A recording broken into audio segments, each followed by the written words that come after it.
My sister invited me to her baby shower only to reveal my late husband fathered her child and demand half my inheritance.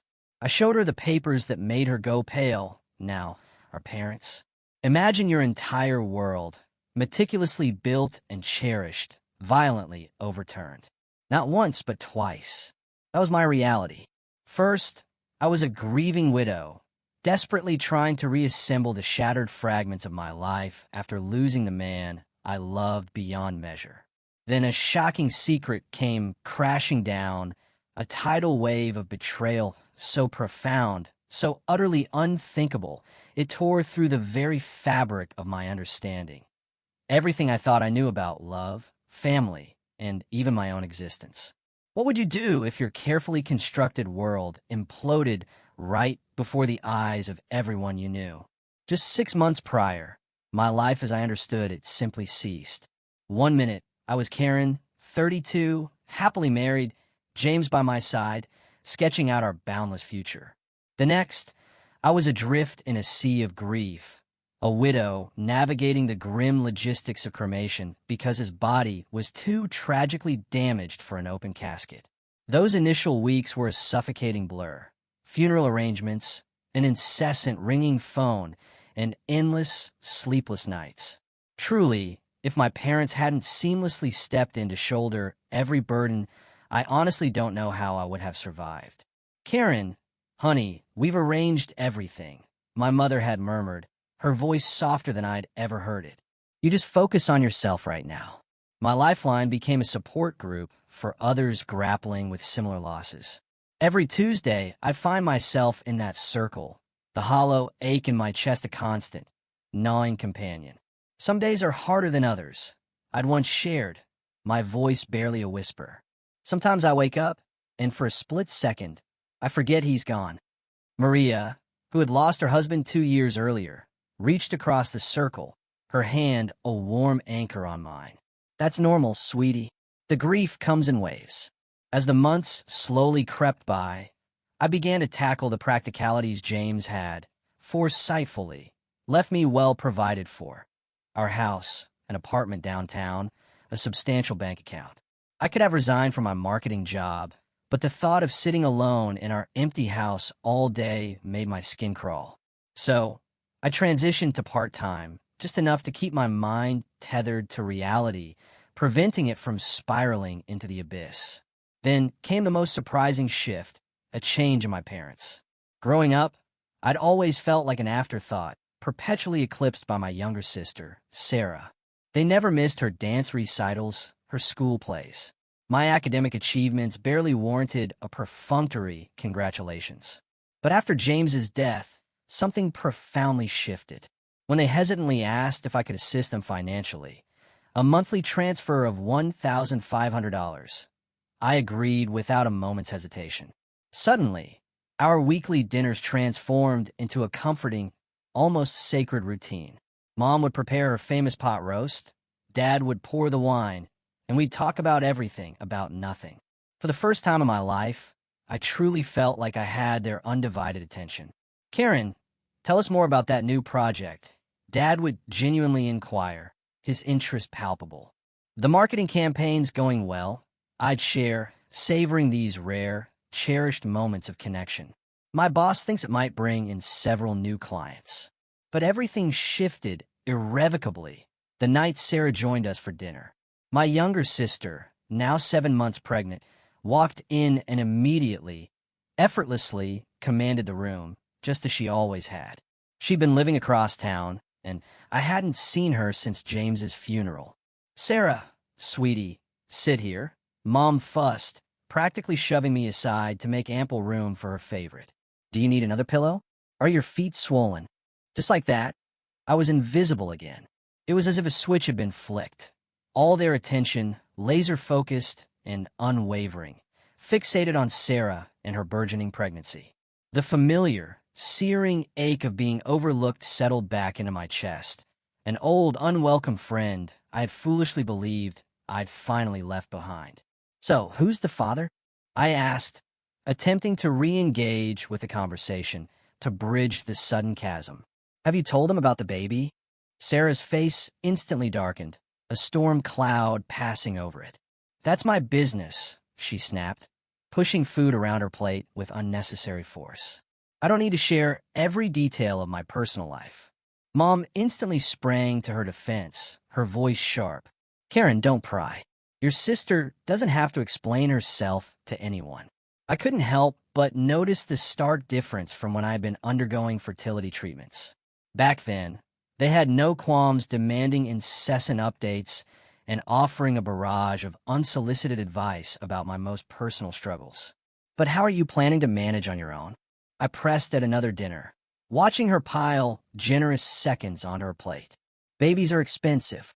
Sarah waved her hand dismissively, that familiar, infuriating smirk playing on her lips. "Don't worry about my baby. We won't need anything from anyone. I've got it all figured out." I should have paid more attention to that mysterious smile, but I'd seen it too many times. Sarah was perpetually cooking up get-rich-quick schemes that inevitably fizzled out. The organic smoothie business that lasted 2 weeks, the life coaching certification she never completed, the crypto investment that cost her 3 months' rent. "Trust me," she said, patting her belly with an air of theatrical confidence that, in hindsight, should have set off every alarm bell in my head. "This time, everything's going to work out exactly as planned." Dad beamed at her like she had just announced a cure for cancer. "That's my girl, always landing on her feet." I took another bite of pot roast, trying to swallow down the familiar, bitter taste of being second best. Some things, I thought, watching my parents hang on Sarah's every word, truly never change. The call from Sarah came on a Tuesday morning.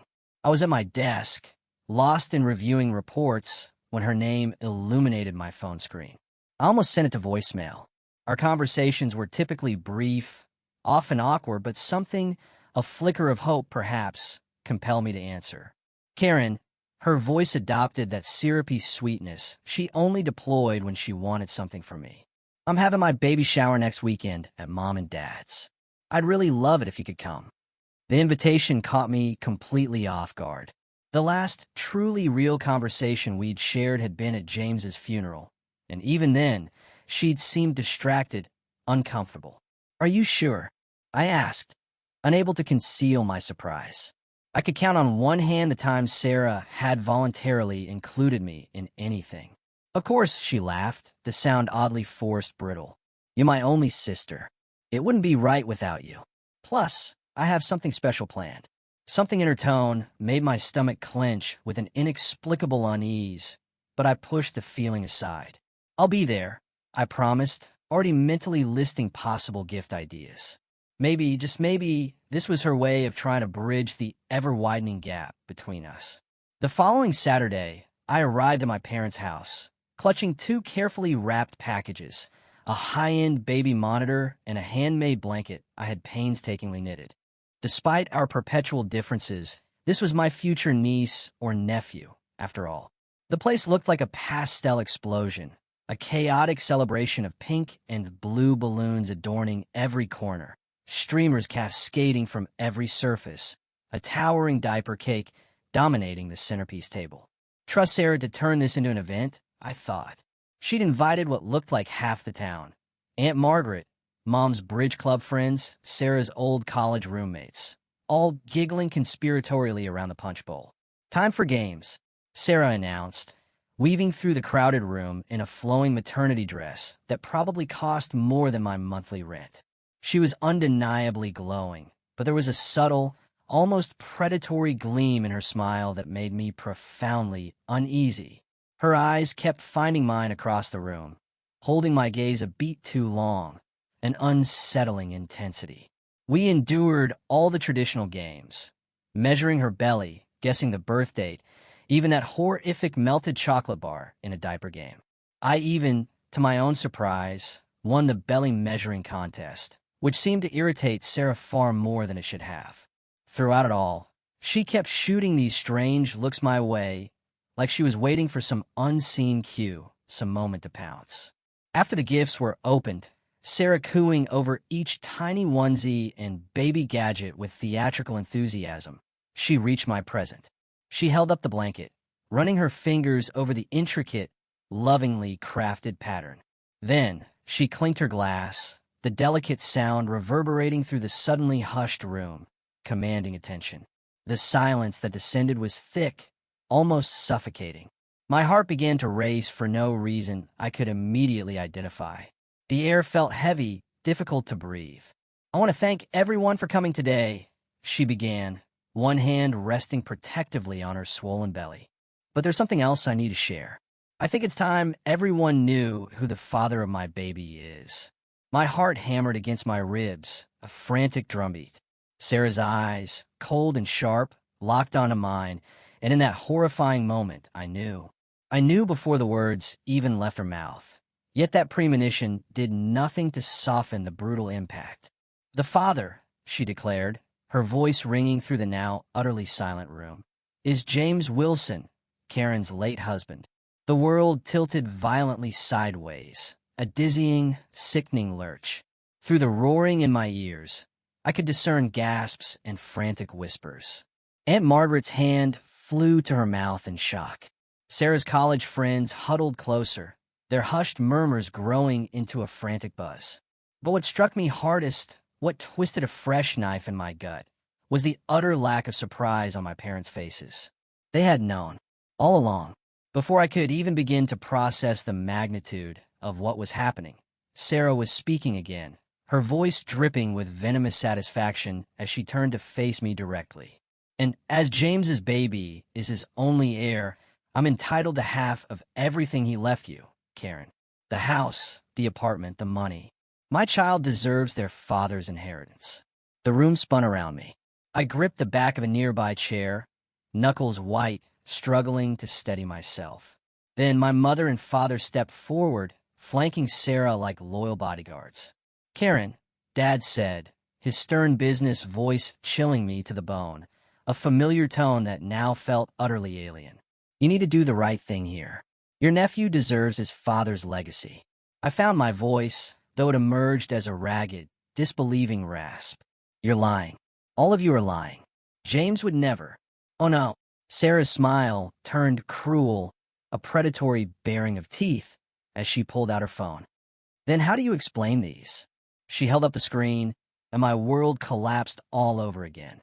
There they were, James and Sarah, wrapped in each other's arms, kissing in what looked unmistakably like a hotel room.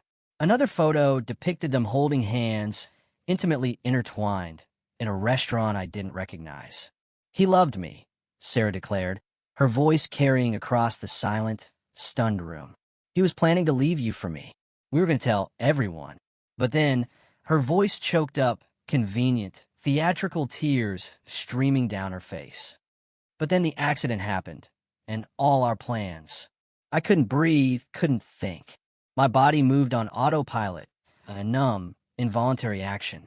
I gathered my purse, pushed past the whispering guests, stumbling blindly out to my car.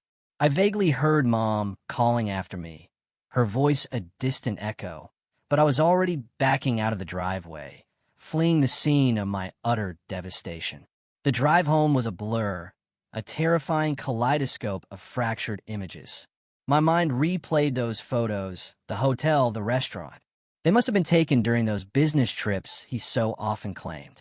My phone started buzzing relentlessly as soon as I walked through my front door, Sarah's name flashing repeatedly. Message after message, dozens of them. Screenshots of conversations between her and James. "I don't love her anymore. I haven't for a long time. We'll tell everyone after the divorce. You're the only one I want to be with. I can't wait to start our life together." Message after agonizing message appeared, each one a fresh, excruciating knife in my heart. The timestamps confirmed it, conversations going back months. My husband, my sister, plotting their future, their stolen life, while I underwent grueling fertility treatments, foolishly believing I was the problem in our marriage. I spent that night pacing, a tormented ghost in my own home, touching James's things, staring at our wedding photo, wondering if every single moment of our life together had been a meticulously crafted lie. The first call from my parents came at 7 a.m. sharp. I let it ring 4 times before finally answering, my hand trembling. "Karen, you need to be reasonable about this," Dad began, not even bothering with a greeting. "The sooner you agree to split the inheritance, the easier this will be for everyone." The casual arrogance in his voice made my blood boil, a searing rage I hadn't known I possessed. "Easier for whom?" I demanded, my voice sharp. "For Sarah? For you? For all of us," Mom chimed in, revealing she was on speakerphone. "You don't want this to get messy, dear. When did you know about them?" The words came out barely more than a whisper, fragile and laced with a desperate hope for a different answer. There was a pause, the kind of pregnant hesitation that tells you everything you need to know before a single word is spoken. We've known for a while," Mom finally admitted, her voice faltering. "James confided in us about 6 months before the accident. The timeline hit me like a physical blow, a vicious punch to the gut. 6 months. They had known for 6 months and still let me cry on their shoulders at his funeral. Still accepted my money every single month, knowing full well what he and Sarah had done. Traitors." The word fell cold and final on my tongue. "All of you." I hung up, my fingers shaking as I blocked their numbers. My hand still trembled as I opened my banking app, but I didn't hesitate. I canceled the monthly transfer to their account. Let them ask their precious Sarah for money now. 2 weeks passed in a fog of missed calls and ignored text messages. Then came Sarah's email. She threatened to sue me if I didn't voluntarily give up half of everything. The word voluntarily had never looked so much like a curse, a cruel mockery. I couldn't bear to reply, couldn't bear to even think about James's betrayal, about how many people must have known, must have seen them together, while I remained blissfully, tragically oblivious. The whispers at work became unbearable. Pitying looks from some colleagues, barely concealed smirks from others. Tom, my boss, and one of the few true friends I had left, called me into his office after I broke down, sobbing, in the middle of a client meeting. "Take some time off," he said gently, his voice full of genuine concern. "Paid or unpaid, whatever works for you. Your job will be here when you're ready to come back."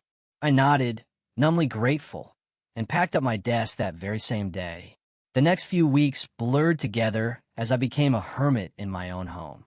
I ordered groceries for delivery, ignored the doorbell's insistent chimes, and spent endless hours staring at old photos, desperately trying to spot the signs I must have missed.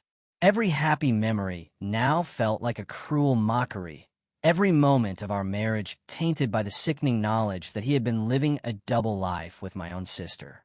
The news came via Facebook. Sarah had given birth to a boy. The photo showed her beaming, triumphant, in a hospital bed, our parents hovering proudly over their new grandson. The baby was wrapped in the cream-colored blanket I had knitted for the shower. It felt like a deliberate jab, a calculated act of malice. I closed the app before I could read the inevitable comments, but not before noticing she'd named him James Jr. A week later. The court summons arrived in a thick manila envelope. My hands trembled violently as I opened it, already knowing, with a gut-wrenching certainty, what I'd find inside. Sarah was suing for half of everything James had left me, brazenly claiming her son's right to his father's inheritance. The legal language was cold and precise, laying out her demands in stark black and white. She wanted the house, half the money, partial ownership of the downtown apartment. I spent 3 agonizing days researching lawyers before finally settling on Richard Martinez, who came highly recommended for complex inheritance cases. "Miss Wilson," he said, shuffling through the papers on his desk, his expression carefully neutral, devoid of judgment. "I have to be honest with you. Your sister has compelling evidence of a long-term relationship with your late husband. Text messages, photos, witness statements, including your own parents." He paused, adjusting his wire-rimmed glasses, his gaze piercing. In inheritance cases like this, proof of an intimate relationship combined with a biological child, well, the courts tend to be sympathetic. I was still processing this latest devastating news when my phone rang that evening. Unknown number. I hesitated, then answered. "Hello, is this Karen Wilson?" A woman's voice, unfamiliar, yet somehow striking a chord of recognition. Something in the cadence, the tone, made my heart skip a beat. "I'm Elizabeth Parker, James's mother." The world tilted sideways again, a brutal, disorienting shift. I gripped the kitchen counter for support, my knees weak. "That's impossible," I whispered, the words barely audible. "James was an orphan. He told me his parents died when he was young. He grew up in foster care." "Another one of his lies," she stated, her voice bitter, yet not unkind. "Would you be willing to meet with me? There are things you need to know, things that might help you." We arranged to meet at a small cafe downtown the next morning. Neutral ground. I arrived early, my stomach a knot of dread and anticipation, ordered a coffee I knew I couldn't drink, and nearly dropped the cup when she walked in. The resemblance was uncanny. James had her eyes, her smile, even the way she carried herself. She moved with the same fluid grace I'd always admired in him. "I was at the funeral," she said, after we'd settled into a secluded corner booth, far from curious ears. "Back row, black dress and veil. I couldn't bring myself to approach you then." James and I hadn't spoken in years. I remembered her suddenly, a jolt of recognition. The solitary figure who had slipped out before the service ended. I had been too lost in my own suffocating grief to wonder who she was. But now the memory crystallized with perfect, agonizing clarity. The elegant woman in black, standing apart from the other mourners, her face hidden behind a dark veil. "Why are you coming forward now?" I asked, struggling to keep the suspicion from my voice. After all the recent, brutal revelations about James, I found it impossible to trust anything or anyone connected to him. Elizabeth reached into her handbag and pulled out a manila envelope, worn at the edges as if it had been carried around for a long, long time. "Because I've heard about what your sister is claiming, and because, despite everything, I can't let another woman suffer for my son's lies." Her fingers trembled slightly as she slid the envelope across the table. With trembling hands, I opened it. Inside were medical records from Boston General Hospital, dated 10 years ago, about a year before James and I got married.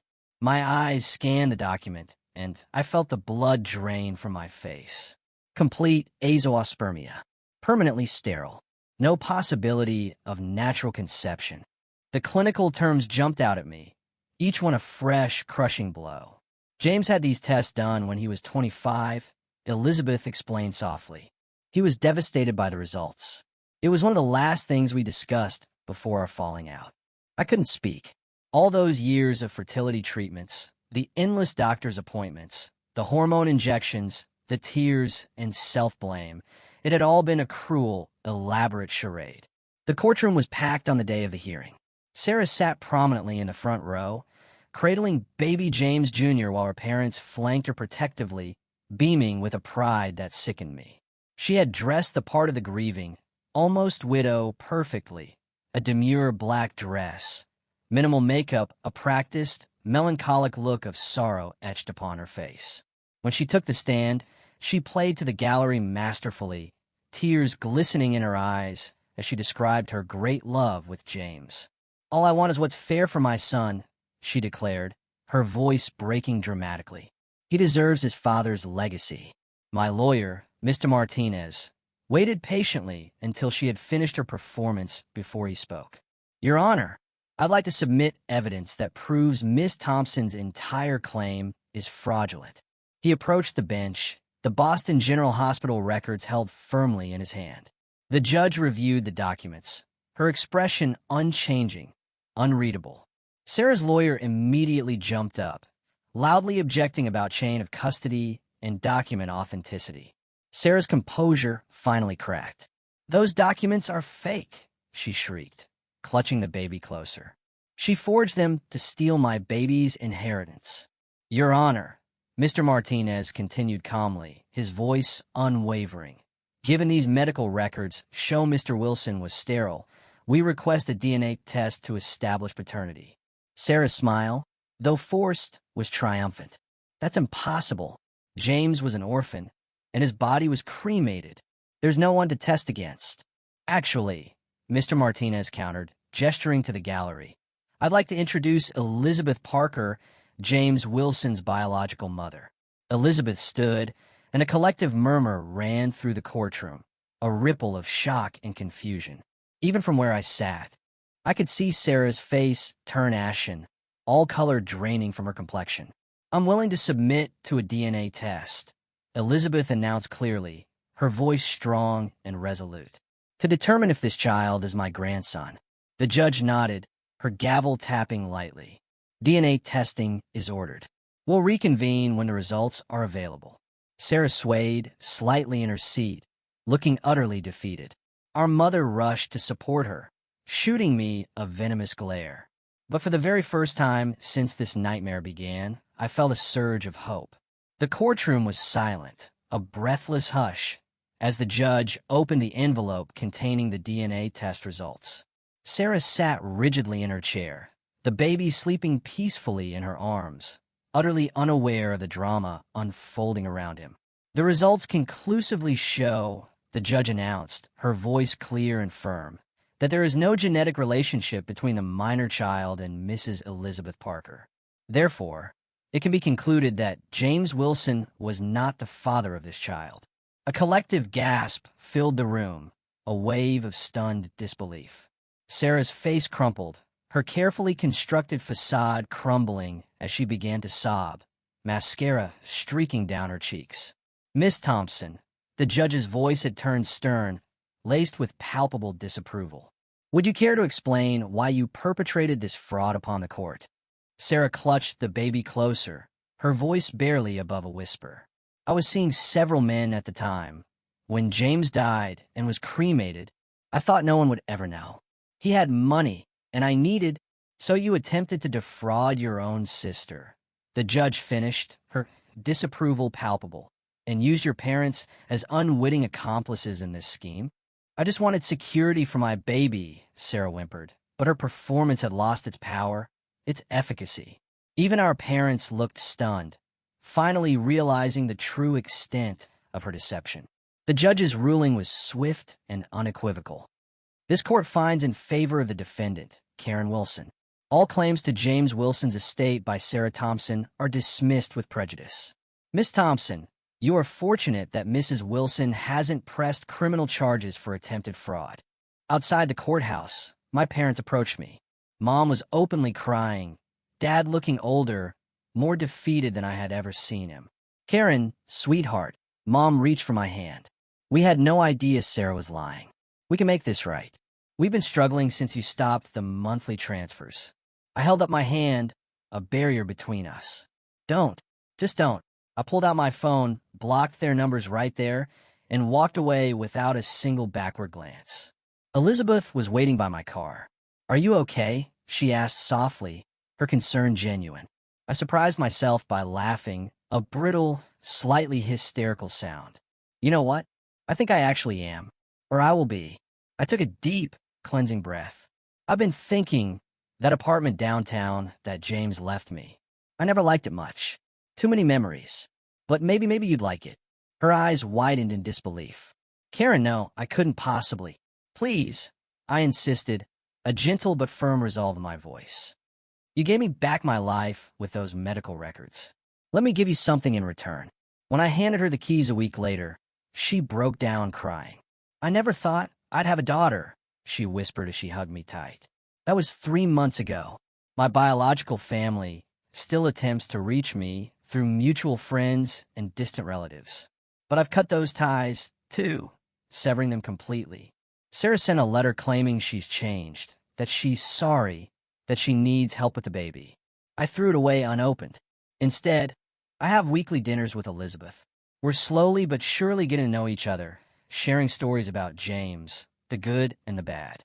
She's helping me to see that while he wasn't the man I thought he was, that doesn't invalidate all the genuinely happy moments we once shared. Yesterday, I finally packed away James's remaining things. Elizabeth helped me donate some to charity and carefully store others in the attic. As we worked, she told me stories about James as a little boy before the lies began. It helped, somehow, to know that version of him existed. I'm not ready to date yet, but I've undeniably started living again.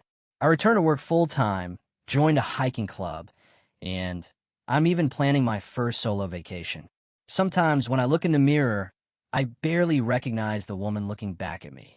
Life, I've learned, has a way of surprising you with its profound twists and turns. I lost the family I was born into, but in its place, I gained a new one I never expected. It's not the life I planned, no, but perhaps it's the life I was meant to have all along. This whole journey has made me wonder, have you ever faced such a profound betrayal or had to completely redefine what family means to you? Tell me what you think in the comments. I really want to know.